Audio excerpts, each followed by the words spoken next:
So, to change or put in a new string on a violin. So, what you do is you take out the old string, first of all. I'm going to change the D string.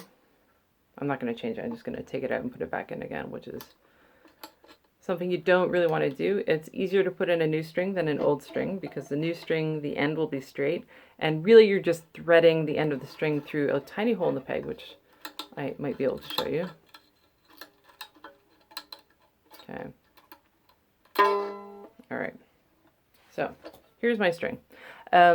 If you are taking out an old string, put it in the package of the new string and put the date on it and say whether it's what it is, like a dominant or a strea or whatever, and the date and how used it is, because they're handy to hang on to in case you have a concert or your child has a concert and a string breaks, then you've got something that's already stretched out to put on the violin in an emergency.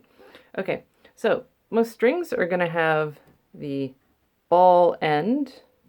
Okay, I'm not sure if you can see that. The ball end, it's a little bit fuzzy. And then they've just got sort of a pointy, squiggly end. Okay, now what you want to do basically is you're going to hook the ball into the tailpiece is going to have where the adjusters are, it's going to have little forks. Okay, so you're just going to hook the ball into the fork, right? So you should be able to grab it. Now, what I do to keep the string from then popping out again is I pinch and keep the tension on, and then I use my thumb to hold the string with some amount of tension against the fingerboard while I deal with the peg. So all we want to do is you want to just put this end through the peg, and you want to make sure that you tighten it the right way. Left, and remember the rule is lefty loosey, righty tighty. So clockwise is to loosen, and anti-clockwise or counterclockwise is to tighten, if that's helpful. Okay, so I've got the violin between my knees so that both my hands are free, and I'm still holding the little ball, using my thumb to hold down the string against the fingerboard now, and I'm going to try and thread it. So the peg, you can't see on here, maybe you can see a little bit. The peg has got a little hole. You can probably just see a little blurry bit of light, and that's where you're going to thread the string through, okay? If your child has bad pegs, if you've got peg dope sitting around, it might be a good time to put peg paste to help the pegs turn a little bit. If you're putting on a new string, also a luthier once told me that it's a good idea to take a pencil and just take the pencil and just draw in where the groove is so that some graphite goes down to just help the string as it slides. It reduces wear and tear on the string a little bit. I don't know if that's true, but that's what a luthier told me once, so we'll go with that. There are as many luthier tricks as luthiers, so who knows. Sounds good though. Okay.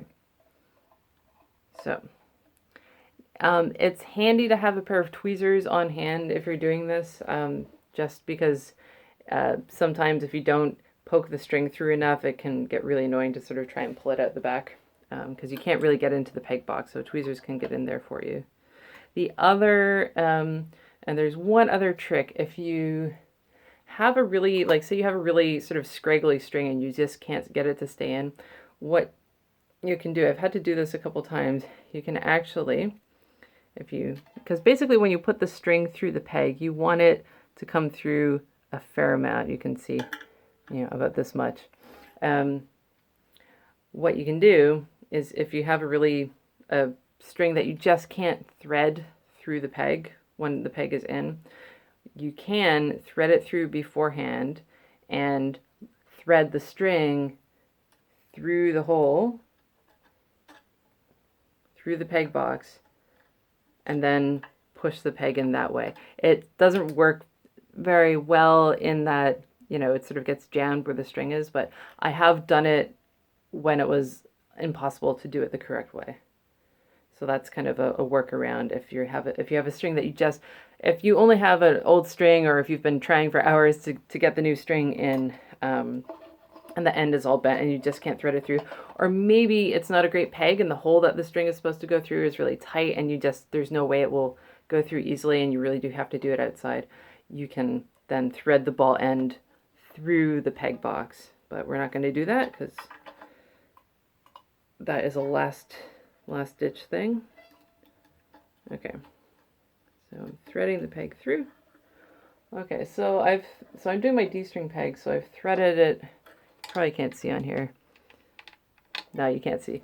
I've threaded it through so that there's a lot of about this much sticking out from the string. My ball end has come out because I wasn't paying attention, so I'm going to hook that back in very carefully, and I'm going to hold it down now against the fingerboard. Okay, so now I'm going to tighten it. So now what I'm going to do as I tighten it, I'm going to push the peg in quite a bit to wind it, and I'm going to pull the peg out slowly. Basically, you want the string to be coming down on the side of the peg. So for your D and G pegs, you want the string that comes down the fingerboard, you want it to be, you want the winding to face the opposite end, and you want the straight part that's going to come down over the fingerboard to sit roughly against the peg box. So you can see here, so see the E string and the A string, they're both coming down on the side of the peg box. So you want to make sure that the string crosses over properly. Okay. So I'm going to give it, I'm going to have to thread it through again. Okay. So now that I've pushed in the peg a fair amount, not as far as I can, because I don't want it to stick. So now I'm going to tighten the peg. Oh, I need to hook it again. There we go. Okay.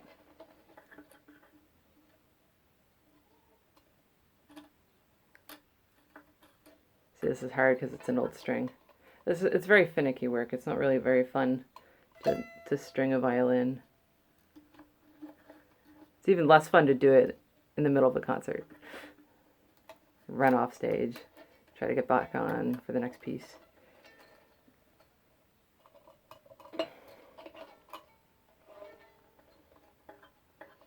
I once had a concert in Northland. I think I was playing an Angel, and I broke 2 strings that day. It was brutal. It was really hot. Okay, so I've got it pushed through. So now I'm going to wind it, and basically you want to make an X, one sort of X as you're turning the peg, and you want to cross over. You want to cross over the long part that's sticking out the back, and that is the tricky thing. Basically, you're sort of tying a knot that'll hold the string in place. Let's see if I can get it. Might not get it right away. There we go. Yeah, so on this string I had to get it kind of on the, oh no, I didn't get it at all. Hang on. On the second loop. Yeah, basically you just want to make sure that you've got one wrap around the end that's sticking out. There we go. Okay, that should do it.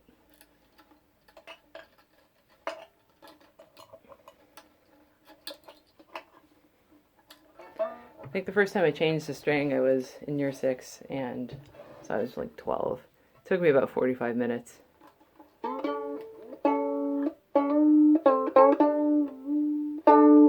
So be patient.